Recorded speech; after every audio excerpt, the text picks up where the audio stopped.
Hi everyone, welcome again to another video clip. We're going through my weekly lesson to identify some phrases that we don't know. So, images of the 80s, big hair, and electric guitars started to fade. Yeah, because she looked like one of these 80s rock stars. So, if something is fading, it means it's slowly starting to disappear.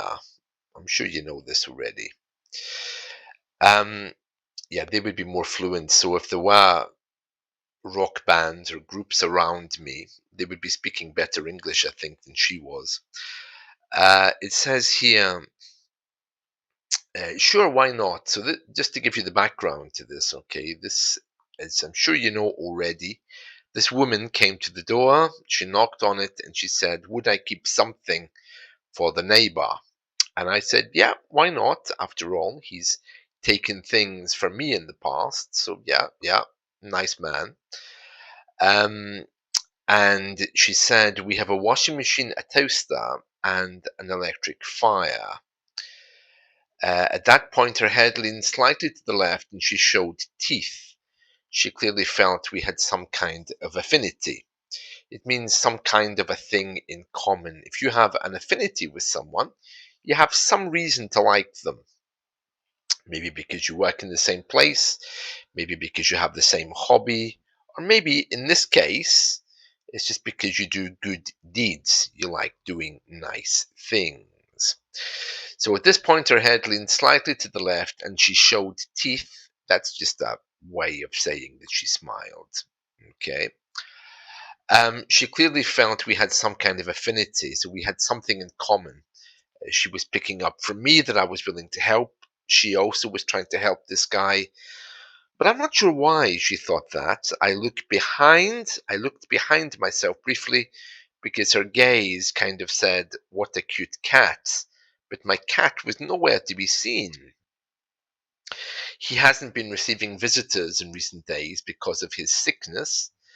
The only thing we might have had in common is the word charity.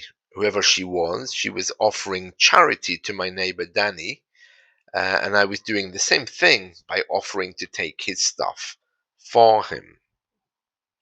So there we are. She clapped her hands once, and the henchman swung into action. From nowhere, a washing machine, toaster, and fire appeared at my feet. If someone swings into action, it means they start working, usually in a very direct way. So if there's someone comes to your house to fix the sink, they swing into action quite quickly. They don't walk around and think about it. It's a common thing to say, to swing into action. But office workers generally don't swing into action because they tend to be thinkers and they might not be doers immediately. Maybe they're meditating or thinking before they act. But people who do practical work, you can see them moving quickly. They suddenly swing into action. There we are. She goes on to say that she's going to text him, send a message, but before that, she says, well, I say, oh, about the washing machine. And she preempts my question. It means that she immediately realized what I was about to say. If you preempt someone, I'm using the past tense here, preempted, but if you preempt someone, it means that immediately you think you know what they're going to say and you jump in before they get the chance to say it. Kind of like assumption, you preempt them. She says here, oh, we will leave that at Danny's door and we will text him. He told us he was homeless, we wanted to help. She handed me the heater and the toaster. It continues, I remembered that the apartment across from me was indeed kept for those who are homeless, while they search for permanent accommodation. It's something I discussed in a previous podcast. She quickly retreated and vanished, leaving no clue where they had come from or what group they represented, vanishing into the distance. This was like some kind of 80s video, the 80s pop videos. The only thing missing was the artificial smoke as they disappeared. My cat wandered up. That means he just walked up if he wandered up. So my cat wandered up. There we are. We'll just make that yellow. Yeah, my cat wandered up, took one look at the doorway, made a noise, and walked away. He was largely unimpressed. If you're largely unimpressed with something, or even just unimpressed, it means that, well, you don't really have strong feelings, you don't care one way or the other. To be unimpressed means, well, I don't really have a feeling about this, it doesn't interest me. That was the look on my cat's face. So there we are. So a few things to consider today. Probably the most important ones are affinity. If you have something in common with someone, you have an affinity with them. To swing into action is when action is taken. And also about the washing machine. She preempted what I was about to say, meaning that she assumed she knew and immediately took action to try to um, stop me saying it. And she took action by speaking before I got the chance to speak. But you can preempt someone's behavior. For example, if you think I'm coming to your house to steal your television, you can preempt me by locking the door.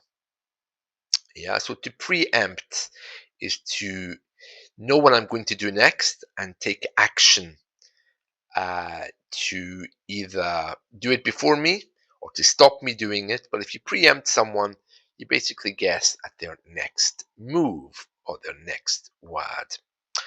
There we are. That's it from me for today. Just a little motivational moment at the bottom, something for you to think about. So let's see. I'm just going to say here Tuesday.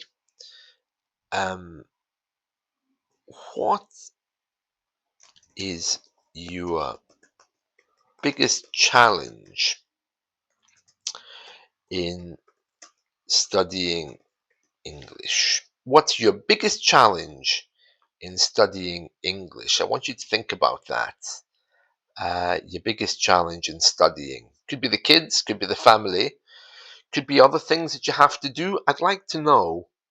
So I'll be asking you this in coming lessons. So it's something for you to think about. What's your biggest challenge in studying English? Well, that's it from me. I'll see you all soon. Take care. Bye.